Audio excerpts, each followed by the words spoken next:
Hi friends, PG న్యూస్కి స్వాగతం.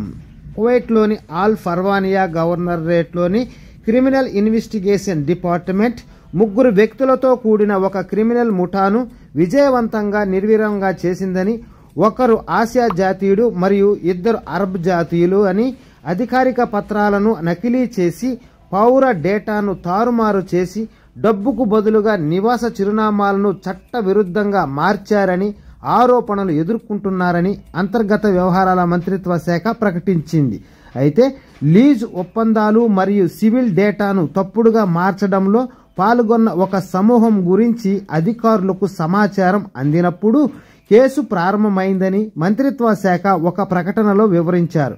నిందితులు జిలేబ్ ఆల్ షివేక్ మరియు ఫర్వానియా ప్రాంతాలలో ఆటోమేటెడ్ భవన సంఖ్యలను దుర్వినియోగం చేసి అక్రమ నివాస చిరునామా మార్పులను ప్రాసెస్ చేశారని, ప్రతి లావాదేవీకి 40 దినార్ల నుండి 120 దినార్ల మధ్య వసూలు చేస్తున్నారని కూడా ఆరోపించారు. ఈ సమాచారం మేరకు అనుమానితుల కార్యకలాపాలను ట్రాక్ చేయడానికి మరియు పర్యవేక్షించడానికి ఒక ప్రత్యేక దర్యాప్తు బృందాన్ని ఏర్పాటు చేశారు. ఇంటెన్సివ్ నిఘా మరియు డేటా సేకరణ ద్వారా అధికారులు ముఠా సభ్యులను గుర్తించి చట్టవిరుద్ధమైన మార్పులను సులభతరం చేయడానికి ఆటోమేటెడ్ భవన సంఖ్యలను సేకరించి అధికారిక లావాదేవీలలో తప్పుడు సమాచారాన్ని నమోదు చేసే పద్ధతిని బయటపెట్టారు. ఆధారాలు నిర్ధారించబడిన తరువాత దర్యాప్తు బృందం సమన్వయంతో ఆపరేషన్ నిర్వహించి నేరం చేస్తున్నప్పుడు అనుమానితులను అరెస్టు చేశారు.